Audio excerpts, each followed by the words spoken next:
Greetings, agents. This is the Mediocre Gamer. Thank you for tuning in today. I really appreciate it.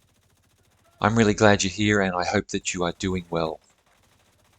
Please remember to subscribe, like, comment, and share.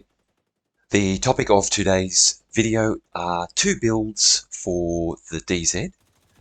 Now, you may or may not have been into the DZ before. And if you're unfamiliar with the DZ, then just a bit of an overview of the DZ. And if you're not interested in this, then use the index in the description to skip ahead to the actual builds. So the DZs are, there are 3 DZs in the game. There's an Eastern, a Western, and a Southern. They are PvP zones. My experience with the DZs has been fairly relaxed. I haven't gone in actually looking to actually partake in PvP. These builds that I'm going to show you are not specifically for PvP, but they are just designed to keep you alive and hopefully keep you out of trouble in case you do run into some other players who are interested in engaging you in combat. So if you're going into the DZ, you probably want to just, explore and like farm landmarks, because we all want to get a Eagle Bearer, or we all want to pick up System Corruption gear or Jarl gear, or those other DZ only items. So yeah, just basically just go around and farm landmarks, and they can be quite challenging, particularly if you're doing heroic landmarks. You get quite a few waves of enemies. They're all going to be elites generally. What you don't want is to be kind of interrupted while you're farming these landmarks by other players who may want to come in and start having a go at you. So that's what these builds are designed for. Just be aware that any gear that you come across, whether it be weapons or armor, it's going to be contaminated. You're going to have to extract that gear. You can only carry a certain amount of gear at one time. I can't remember off the top of my head. I think it's like 8 pieces of gear. There is an option to upgrade that by 1 or 2 pieces once you get more experience or go up levels in the DZ. So once you come to extract, just be a little bit mindful of that, because once you go to an extraction zone and you signal for the chopper to come in and extract your gear, pretty much everyone in the zone will know that you are extracting. So it's kind of like a shiny, bright beacon of light saying, hey, I'm extracting. And that will draw players to you. So just be a little bit tactical about that, because it takes 1 or 2 minutes for the chopper to arrive, and then the chopper will be there for another 1 or 2 minutes before it takes off. So just be a little bit careful about that. Don't put your gear on the chopper straight away. Wait for at least until you've got maybe 10 or 20 seconds to go.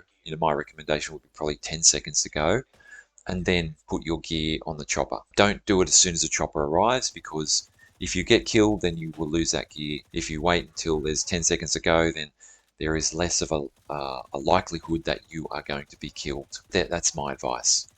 Alright, so on to the first build, which I call the Reaper. And this is basically for farming landmarks. So you won't be doing a great deal of damage, but you'll have quite a bit of survivability. So we've got 3 Gilligard. So 3 pieces of Gilligard give you 5% total armor, 60% health, and 2% armor regen. And then we've got 2 pieces of Golem gear, which give us 10% status effects and 1.5% armor regen. Then if you have it, Emperor's Guard, which gives 1% armor regen. On the chest, I'm running Unbreakable. So when your armor is depleted, it repairs 95% of your armor with a 60-second cooldown.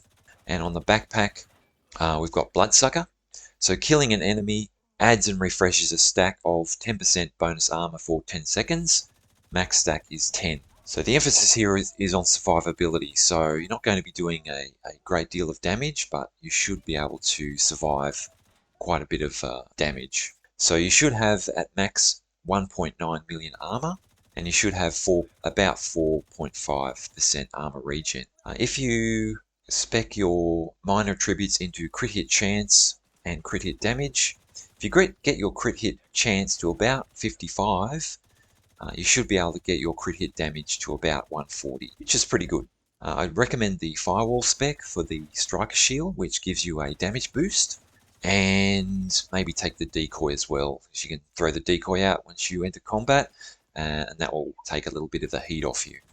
The next build I'm going to recommend is called the Ninja. This is going to be a little bit tricky to farm because it does have 3 pieces of Jarl gear. Jarl gear does sometimes show up at clan vendors, or if you farm landmarks, or if you farm descent, or if you farm control points, you may get blueprints for Jarl gear. So 3 pieces of Jarl gear give you 10% Hasbro, 10% weapon damage, and 40% pulse resist. And then two pieces of Bellstone give you 1% armor regen and 10% armor on kill, and then a Seska piece for 8% crit chance. On the chest, once again, I'm running Unbreakable. So when your armor is depleted, it repairs 95% of your armor with a 60-second cooldown. And on the backpack, we're running Adrenaline Rush. So when you are within 10 meters of an enemy, you gain 20% bonus armor for 5 seconds, and that stacks up to 3 times with a cooldown of 5 seconds. So you should, at max armor here, you should be at about 1.8 million. Now the benefits of this is your Hasbro should be at about 80%.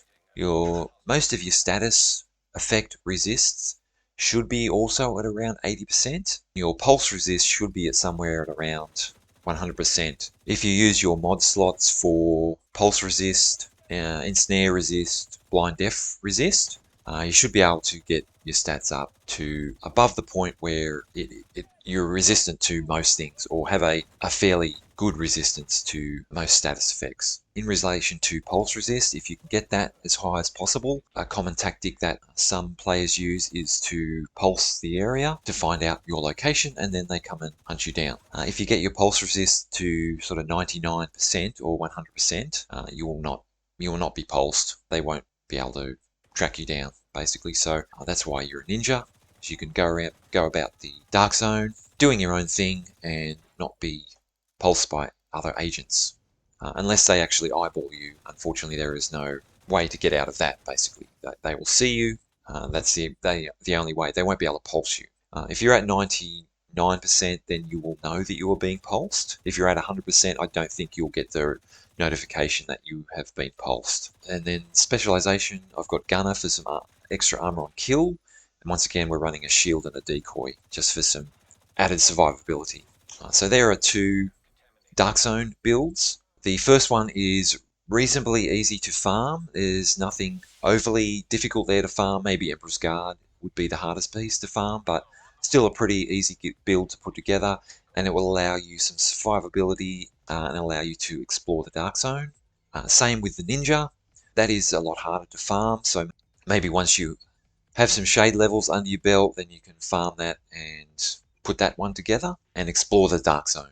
But I hope that you find these builds helpful in your exploration of the Dark Zone. If you have any feedback, please leave them in the comments. But that is all for now. Thank you very much for watching. I really appreciate it. And until next time, stay safe out there and take care.